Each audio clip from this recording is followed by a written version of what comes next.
and this is The Locker Room on Smooth 98.1. It's Omatseye and Zibby, and of course we've got Tega on the other side. Good morning, Tegs. Good morning, Tega. Good morning, everybody. So the elephant is still on the tree. Could have toppled yesterday by just a single push, but somehow they managed to sit on top of the tree. So we're talking about that. We'll also talk about Manchester United. They have blocked some journalists from their WhatsApp status. They're like, you people cannot view us again. We are done with you people. We'll talk about that and the game that is coming up between Manchester and Chelsea. And then, of course, Super Falcons have qualified for AFCON. We did not have to bring our calculator. We didn't have to pray and fast. Yes! It was smooth and easy. So we'll talk about all of that in the locker room. But before we do that, Zibby, can you tell us how we can be a part of the locker room this morning? All right. All you need to do is just send us a message via WhatsApp. The number is 0809 4440981. And of course, you can also tweet at smooth981. Hashtag is lockerroom981. So let's start with the headlines, Omatseye, and then we take it from there. On the bill this morning, Super Falcons outshine Cape Verde, qualify for 2024 WAFCON. And there is ruthless England thumps Scotland, as there is Arsenal go 5 clear as Rice seals 7-goal thriller at Luton. There is Manchester United ignore rumors to focus on Chelsea, as there is also on the bill treat Liverpool game like a cup tie, says new Sheffield United boss Wilder. There is also Guardiola predicts Man City will win the Premier League. Once beaten, twice shy, 2022 all over again. But let's move on.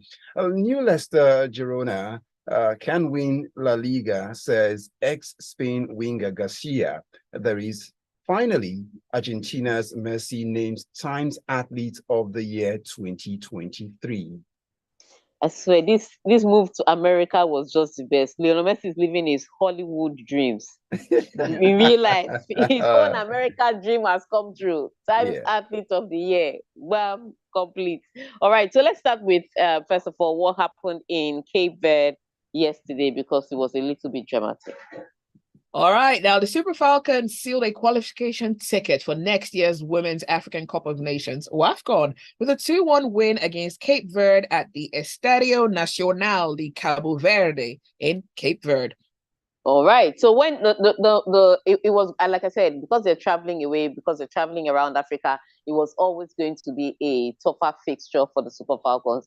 Remember that they had defeated this team by 5-0, and it could have been more when they were in Abuja, but they got to Cape Verde, and you know, the home team made it a really tough task for the Super Falcons. And you also have to remember that Super Falcons are missing a few key players here and there, but they had a standing coach, standing captain, everything was standing. But somehow they still managed to claw their way back from a goal deficit, because Cape Verde had scored the earlier goal. Super Falcons struggled and got themselves a goal and an equalizer in the second half. And then they scored the winner, I think, in the 89th minute. So the game was almost over. The Cape Verdeans thought, okay, at least we've been able to salvage some pride. And the Super Falcons were like, oh, no, we don't do that here. Oh, no, we don't do that here. Can you hear me? Yes. Yeah. Oh, no, we don't do that here. And at the end of the day, Super Falcons were able to come away with the win. So on aggregate, the Super Falcons defeated Cape Verde by 7-1 to qualify for WAFCON. Also, our sisters Ghana finally qualified after 5 years. So welcome back. That's all we can tell them. Cabo. All right, so it looks like a good place to switch over now, as ruthless England thumped Scotland in their final Women's Nations League group match, but it was not enough to top the table after the Netherlands scored 2 injury time goals against Belgium to deny them a dramatic finish. Yes, this was a very wicked one, very heartbreaking session, because the question was not about whether England could defeat Scotland at the end of the day. It came down to what Netherlands would do. And imagine beating Scotland 6-0, looking at the results and thinking, okay, we're going to make it through to the Olympics, only for Netherlands to score 2 injury time goals. They didn't even score 1, 2 injury time goals to just break the English heart. So at the end of the day, the 6 goals that they scored, there was nothing to celebrate. It was almost like we wasted our time. We might as well just have waited for the Netherlands to do this. But yeah, the Dutch also wanted to go to the Olympics. And so you will not be seeing a Great Britain team represented at the 2024 Olympics. I've often said this, Olympic qualifier is a little tough, maybe because of the limited number of sports. And so England have found out the hard way that they're not making it to the Olympics. Yes. Wow, poor England. For them, please. All right. Declan Rice's header deep in stoppage time sealed an enthralling 4-3 victory for Arsenal over Luton Town, sending them 5 points clear at the top of the Premier League. All right. So yesterday, 2 things were very clear in that Arsenal match. The first thing was I now understood why Ben White has been benched by Mikel Arteta, because I saw his defending yesterday and it was poor. And then David Raya is not an upgrade on Ramsdale. If you ever thought he was, he's not, because 2 of the goals that came in, he had a hand in it. But it was such a, I would say it is such a never die attitude from the Arsenal players. They kept chasing the game when it was 3-3 until the last minute. Declan Rice literally put that ball in the back of the net as the last kick of the game. And that was it. And that's what made it so dramatic. And somehow, again, Declan Rice is delivering on this high price tag that, Arsenal slapped on him, because they did a lot to get him. Arsenal doesn't spend money like that.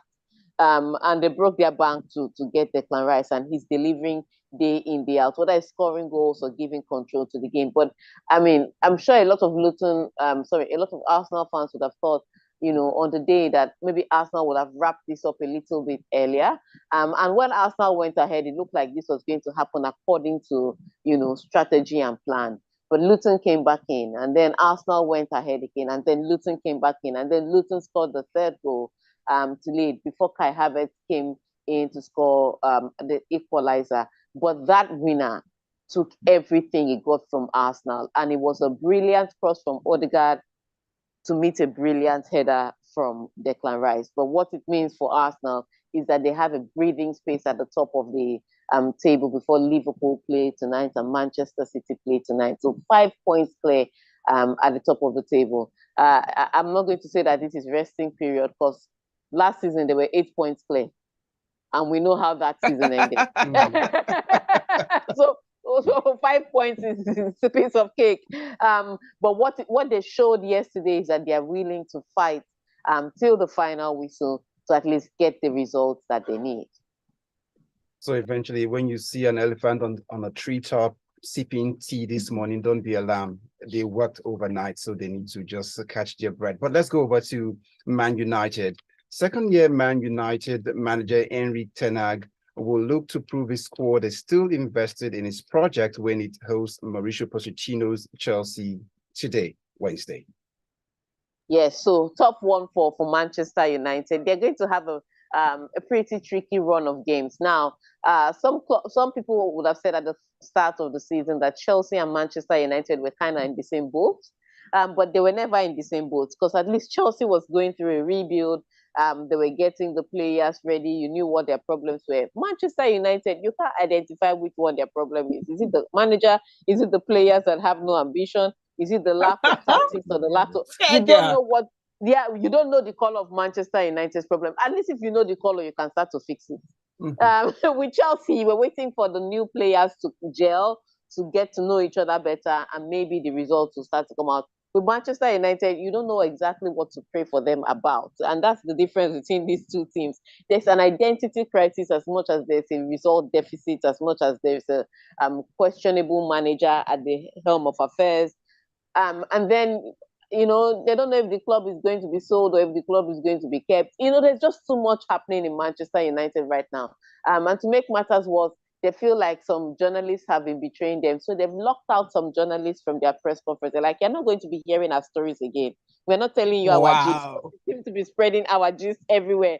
So they have all of this drama just going on at Manchester United, and Chelsea is just like, yeah, these guys are ripe for the picking.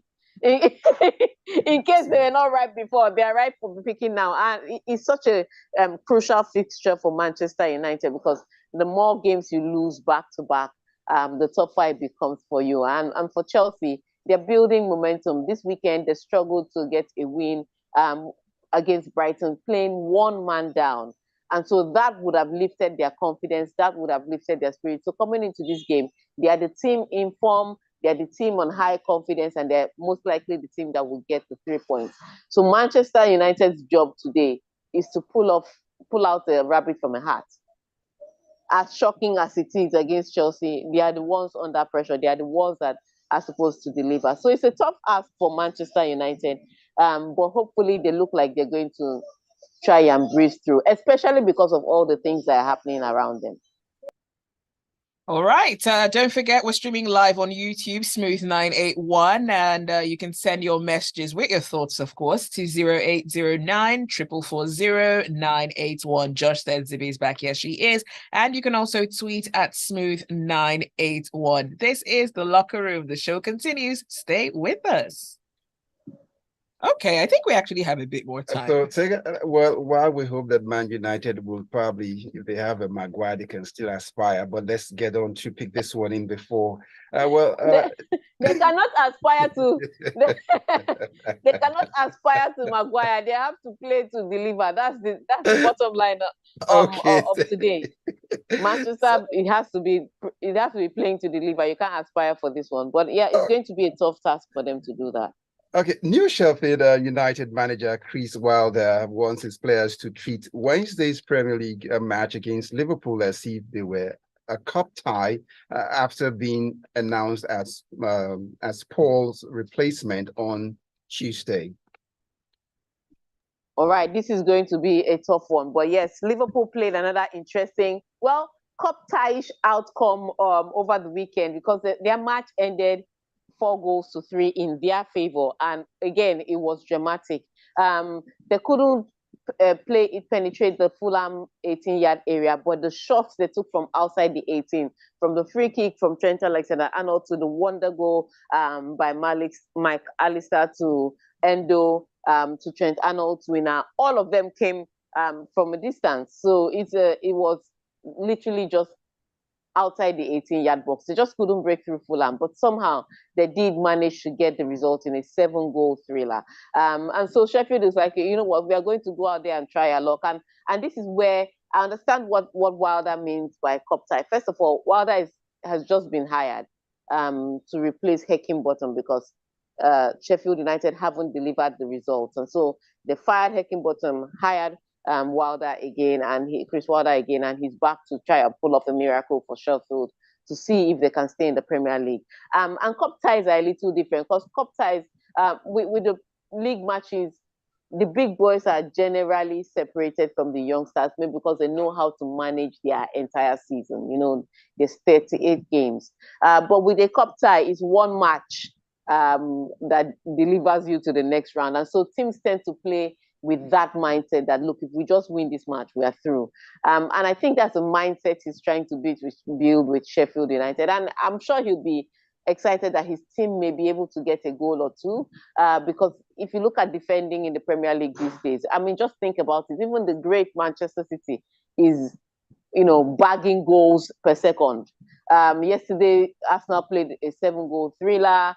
Over the weekend, we had several matches that were high-scoring matches. So defense has really gone on a vacation in the Premier League. And so Sheffield United would think that they can get a result out of this against Liverpool. But Liverpool are the quality between both teams, there's a big gap. And so I think regardless of the fact that Liverpool letting 1 or 2 goals, I think they are most likely going to outscore at least 80% of the Premier League.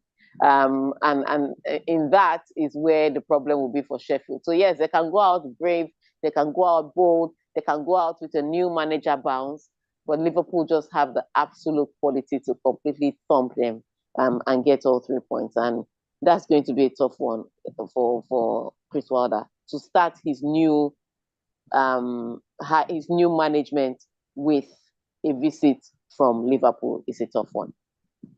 All right, on the live stream, LK says, the problem I have with the match is that Chelsea is proven to be giant killers this season. Man U is but nothing but a small club this season. I'm not confident about the game tonight.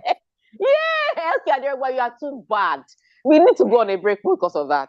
Let's take a quick break and drink some water, and then we'll come back and complete the stories. Stay with us. Thank you.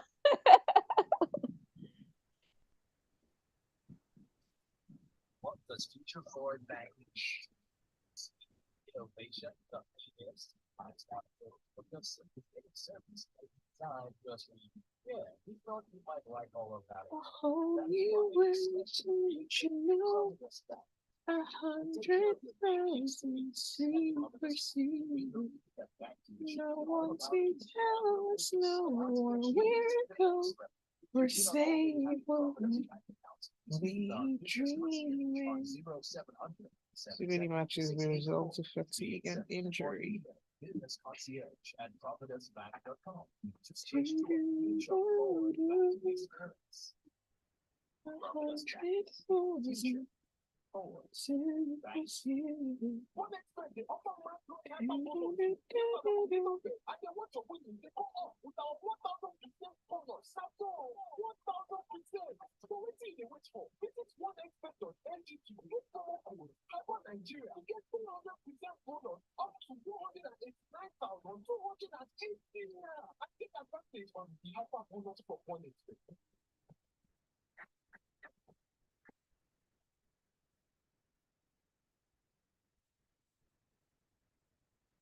What does future forward banking mean to you?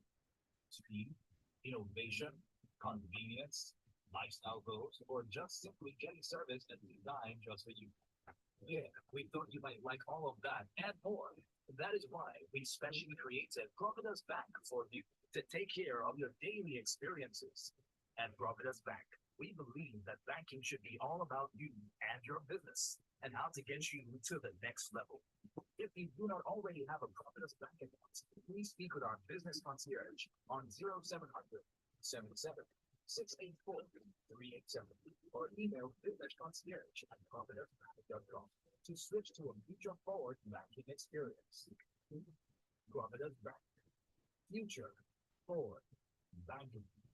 This is the guy.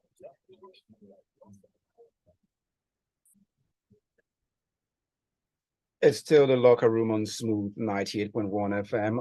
Zibby still here, and Tega is still in the locker room. And of course, she's not been kicked out of the WhatsApp group of Manchester United. They still have her in it. So Tega, let's pick up the story. Bullish Pep Guardiola says he believes Manchester City will win a record fourth consecutive Premier League title despite a 3-match winless run. Yes, and so people are starting to question the Manchester City title defense credibilities because of what has happened this season. And yes, I know some people say, oh, but last season they had an 8-point gap and then they caught up and still won the Premier League title. But it seems a little different this season, because last season they were dogged. They were not vulnerable, and this season they are, like I said earlier, they're just shipping in goals per second, and that's where the problem is. And it's not the question of injuries. I always thought that there was a dip in form with their spine. So from Ruben Dias to Rodri, there's a dip in form. And maybe that's why they're a little more vulnerable, and that's why people are questioning it. And also, even decisions are not going in their favor. Because last season they'll give some. Okay, let me give you an example. Last night, Arsenal played against Luton. There was a pull on Gabriel that should have been a penalty. Now, against Manchester City on a normal day, will get that call as a penalty. In fact, I think they've gotten that call this season twice. Pulling their defenders or their players were pulled during a corner kick and the penalty was given. They didn't give it to Arsenal yesterday. Normally, they will give it to Manchester City. But even this season, there are some decisions that would clearly have gone for them last season that are not going for them. That's why some people are saying, oh, that maybe the Premier League is writing a script.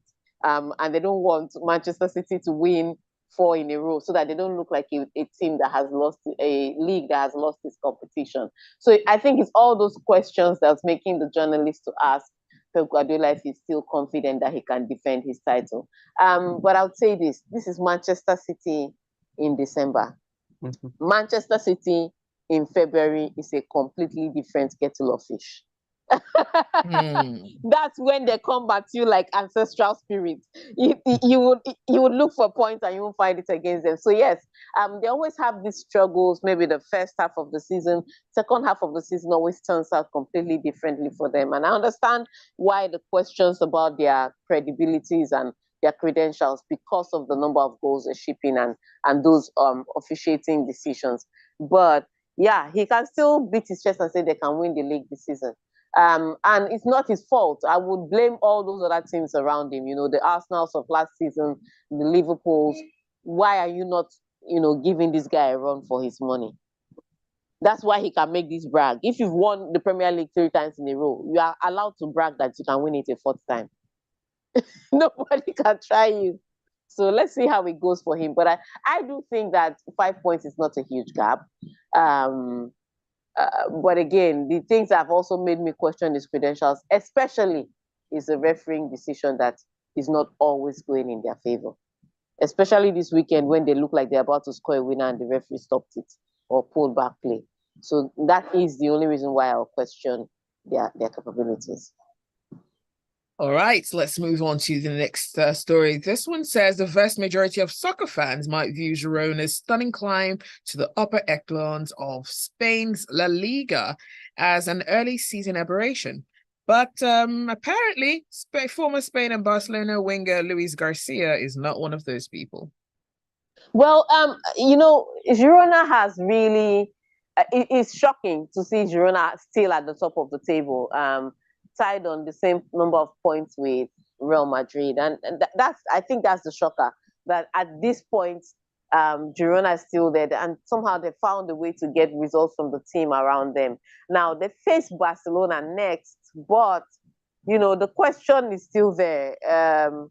Barcelona do not even would I say inject any level of confidence in their play, because they too have dropped a few points this season that people will say are questionable. And to make matters worse for them, their number 1 goalkeeper, Ter Stegen, is going to get do a surgery on his lower back. So they have their standing goalkeeper, and Ter Stegen is the kind of guy that will bring out miraculous saves. Standing goalkeeper, he's good, but he's no number 1 goalkeeper. And so that's the question people ask, that with the way Girona is going, they could pull off a Leicester thing. But it's a tough one. Girona is really, and I'm saying this qualifying my term. I want to say Girona is really not the team that can pull off this kind of one. But also, Leicester was not the kind of team that anybody would have thought would have won the league. And somehow they won the league when they won the league. But the difference with Girona and Leicester is that at the time Leicester was winning the league, the big boys were struggling massively. In Spain, Real Madrid are not struggling. Atletico Madrid is inconsistent, Barcelona is questionable, but Real Madrid is not struggling. They are stoic. In fact, they now have one of the best youngsters playing on their team, in Jude Bellingham, delivering results week in, week out. And so I think that's the only hindrance I think can stop Girona. Because at this point, my favorite to win the La Liga is Real Madrid, and they're delivering the goods. So yes, the question about Girona delivering the La Liga is a tough one to ask, because I don't think... they can't pull off a Leicester, again, because Real Madrid is in great form. I don't know that they can pull off a Leicester. All right, now let's quickly get this man into the locker room, even if I have the urge to tell him to stay outside because it's almost time to go. But hey, he's the GOAT himself, so he has to come in. Argentina captain Lionel Messi has been named Time Magazine's Athlete of the Year for 2023 after winning the Ballon d'Or for a record-extending 8th time and elevating the profile of the sport in the US with his move to Inter Miami. Yeah, so I would say this. The biggest influence on that decision was his impact on the game in the US. So the US has its own sports. American football, the NFL, they have the NBA, they have they have the NFL, they have baseball, they have the NBA. So in that order, let's not mix it up, you know. So they have their own sports, they have their own athletes, but I mean, the fact that they call football soccer, you can tell it's not one of their major sports. They are But deviants. They somehow, always want to go the other way when others are going the other. So that's just them. They was rebel. Hello, Tega. yeah, can you hear me? Yes, we can. Yeah, but somehow, you know, Lionel Messi went to the United States of America and he took the league by storm.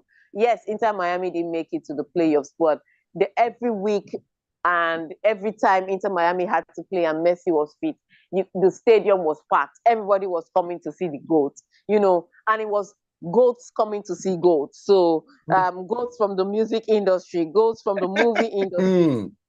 Yeah, the tickets did not triple in price. The tickets went exponentially up.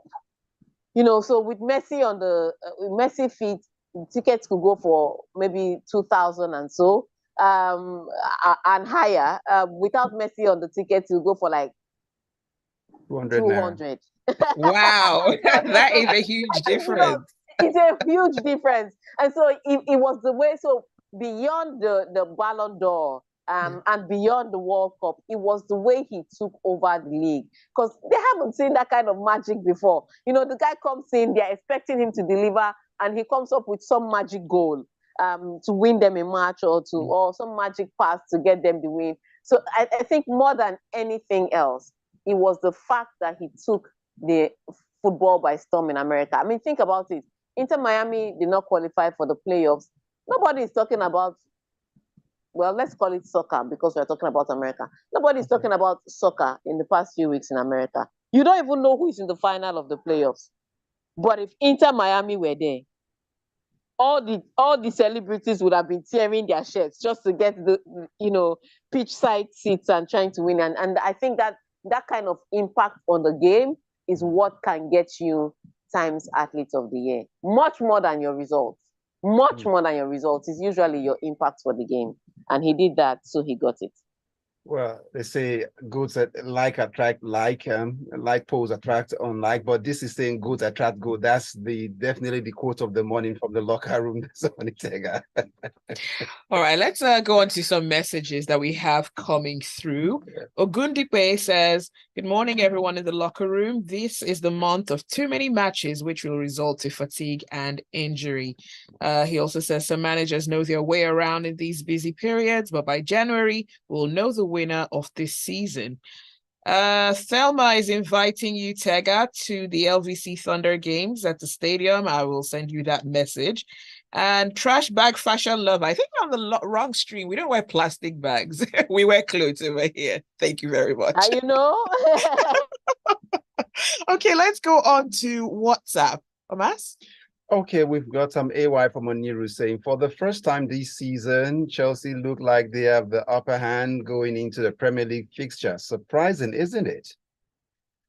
Well, that's wow. Well said. Then you've gotten Mohammed's message in. Tega, be like say you don't know why the US is hosting the World Cup in the next 3 years. Now, simple advertising, the propaganda. Messi it's not what he does, what Mohammed would say. All right. Mayowa said the elephant said no in Sissy Winans' voice. Declan Rice is worth every grain of the £100 million paid. PG Mall denied Arsenal a clear penalty again. Havertz is cooking 3 goals in 4 matches. Arteta was yellow carded for celebrating a last-minute winner here. Hence, he won't be on the touchline for the Aston Villa game. Waiting to watch the battle of the the battle of the mediocres at Old Trafford. Mayowa, you're not nice. It's still 8:45. Be nice. Mayowa, it's too early in the morning for violence. There is an Ogundikwe somewhere here on, yes, Ogundikwe is here, Duwashir, who says, good morning. He says in Lockdown, this is the month of too many matches, which will result in fatigue He and sent that injury. message to YouTube. Yeah, he sent that message to YouTube. Okay, all right. On Mm. that note, we want to thank you for your messages. Thank you for listening in. And we hope to see you again on Friday, where hopefully there'll be fodder for banter, and hopefully it's not your club. All right, on that note, thank you, Zibby. And thank you, Mashe. Have a great day, Tega. Bye. That's it for the locker room. Stay with us. There's a lot more to come on the Smooth Breakfast. In just about 15 minutes, it will be time for Lagos Talks.